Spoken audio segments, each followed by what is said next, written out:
ne peuvent être mises en jeu que si une innervation sensitive et motrice leur est associée.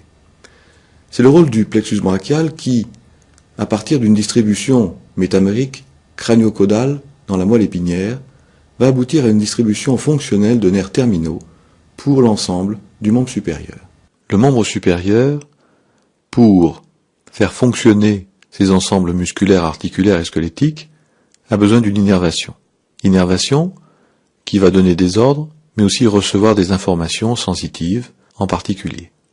Il faut donc un contingent nerveux abondant qui va naître du système nerveux central, dans le cas présent de la moelle épinière, pour développer un système nerveux mixte, sensitif et moteur, et pour cela sur plusieurs étages. Et à partir d'une répartition verticale ou crânio-caudale sur la moelle épinière, pour donner un contingent nerveux suffisamment volumineux, eh bien, ce réseau nerveux va se redistribuer par ce qu'on appelle un plexus, dans le cas présent le plexus brachial, se redistribuer, se réorganiser pour donner une série de nerfs terminaux, fonctionnels, répartis en fonctions différentes. C'est ainsi que, par exemple, le nerf radial va permettre les mouvements d'abduction, extension, supination.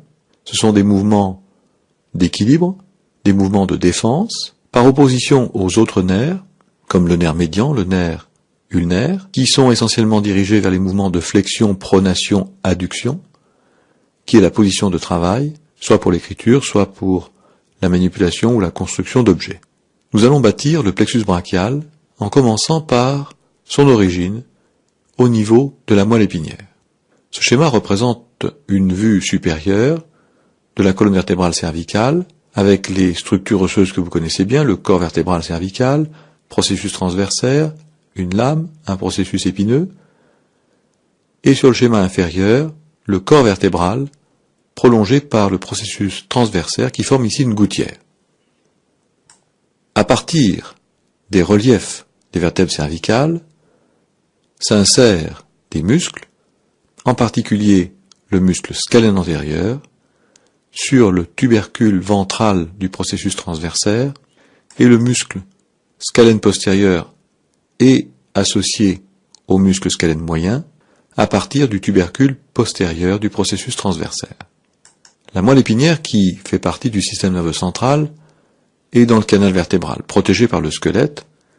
La moelle épinière va envoyer des racines nerveuses qui sont des racines motrices avec une origine ventrale et des racines sensitives lorsqu'elles sont de retour dorsal. La racine motrice est de plus petit diamètre que la racine sensitive parce que nous envoyons moins d'informations motrices que nous ne recevons d'informations sensitives. Il est à noter que la racine sensitive supporte une dilatation en forme d'olive, c'est le ganglion spinal. Les racines sensitives et motrices se réunissent au niveau du foramen intervertébral, dans cette région que l'on appelle la gouttière transversaire, avec en avant l'artère vertébrale. Cette réunion entre racines motrices et racines sensitives donne ici en couleur verte un nerf mixte, c'est-à-dire sensitivo-moteur. Ce nerf mixte passe en arrière de l'artère vertébrale, une artère de la base du cou qui va en grande partie dans le cerveau, et très vite, ce nerf mixte, qui ne fait que quelques millimètres, se divise en deux branches. Une branche postérieure, sensitivo-motrice, destinée à innerver les muscles de la région postérieure, les muscles paravertébraux, ainsi que le revêtement cutané superficiel, et une branche antérieure ou ventrale de gros diamètre, qui repose dans la gouttière transversaire, qui traverse le défilé des muscles scalènes, et c'est cette branche antérieure, sensitivo-motrice, qui va rentrer dans la constitution, dans la formation du plexus brachial. Le schéma suivant représente deux vertèbres successives, avec les corps vertébraux sur la droite, des processus transversaires, les lames et processus épineux sur la gauche, avec, entre deux vertèbres, un foramen intervertébral. Les nerfs, mixtes, quitte le contenu du canal vertébral par le foramen intervertébral. Et c'est là que se fait la division entre branche antérieure et branche postérieure. Les branches postérieures sont bien sûr importantes, mais moins importantes et moins efficaces que les branches antérieures. Au niveau de la gouttière vertébrale, où le nerf repose sur cette gouttière osseuse, on a de part et d'autre l'empilement de petits muscles. Les muscles intertransversaires antérieurs, intertransversaires postérieurs, et, au centre, le foramen intervertébral, avec ici un nerf, très au large dans le foramen, ce qui est vrai, et qui pourra être comprimé éventuellement par une hernie discale si la hernie devient trop latérale. Ce diagramme représente la forme globale du plexus brachial, avec l'empilement des corps vertébraux, de C4 à T2, la position théorique de la clavicule, et les racines nerveuses qui vont quitter la colonne vertébrale de façon étagée. Pour la numérotation des vertèbres et des nerfs, vous vous souvenez que, au niveau cervical, le nerf prend le numéro de la racine qui est immédiatement sous-jacente. Donc si la colonne vertébrale est C4, ce nerf est forcément C4. De même, pour C5, C6, C7, C8 et T1.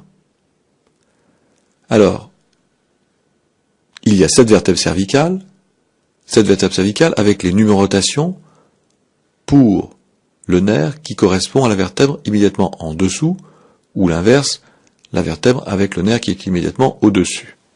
Chez tous les mammifères, il y a 7 vertèbres cervicales, même la girafe, et à partir de la colonne thoracique, le numéro change, le nerf prend le numéro de la vertèbre sous-jacente dans le foramen sous-jacent. C'est pour cette raison qu'il y a 8 racines cervicales, la racine C8, qui passe entre C7 et T1. De façon tout à fait accessoire, les nerfs sus et sous-jacents, C4, T2, peuvent donner une anastomose nerveuse pour les racines C5 ou T1. Il ne faut pas compter sur une récupération très satisfaisante à partir de ces racines au-dessus et au-dessous. Le plexus brachial n'est pas une structure immobile et figée. Au contraire, ce sont 2 triangles opposés par le sommet. Un triangle cervical avec une base vertébrale, un sommet au niveau du défilé costo-claviculaire, et un triangle axillaire qui continue le trajet de l'artère de donner des collatérales. Au-delà du défilé costo-claviculaire, il y a un deuxième triangle, le triangle axillaire. L'un et l'autre sont déformables. Dans les mouvements quotidiens, les mouvements sportifs entre autres, mais ce plexus brachial est fragile. Son triangle cervical peut souffrir en particulier sur les gouttières vertébrales. Imaginez un motard qui fait une chute, qui va percuter l'épaule alors qu'il glisse contre un poteau ou une pierre en dehors de la route. Il y a un mouvement d'étirement vers le bas très brutal de l'épaule et une déchirure de 1, 2 ou 5 racines du plexus brachial. Le schéma suivant représente le plexus brachial dans son intégralité, composant par composant, pour aboutir aux nerfs terminaux. On voit dans le détail cette structure avec tout d'abord la subdivision en racines, troncs et faisceaux. Les racines quittent la colonne vertébrale pour avoir un court trajet sur les gouttières transversaires. Il y a donc 5 racines, de C5 à T1. On a en distalité des racines les troncs du plexus brachial. C'est ainsi que les racines C5 et C6 se réunissent pour former le tronc supérieur, que les racines C7 restent uniques et forment le tronc moyen, et enfin les racines C8, T1, un tout petit T2, les racines C8 et T1 se réunissent pour former le tronc inférieur. En rouge, nous avons donc 3 structures, le tronc supérieur,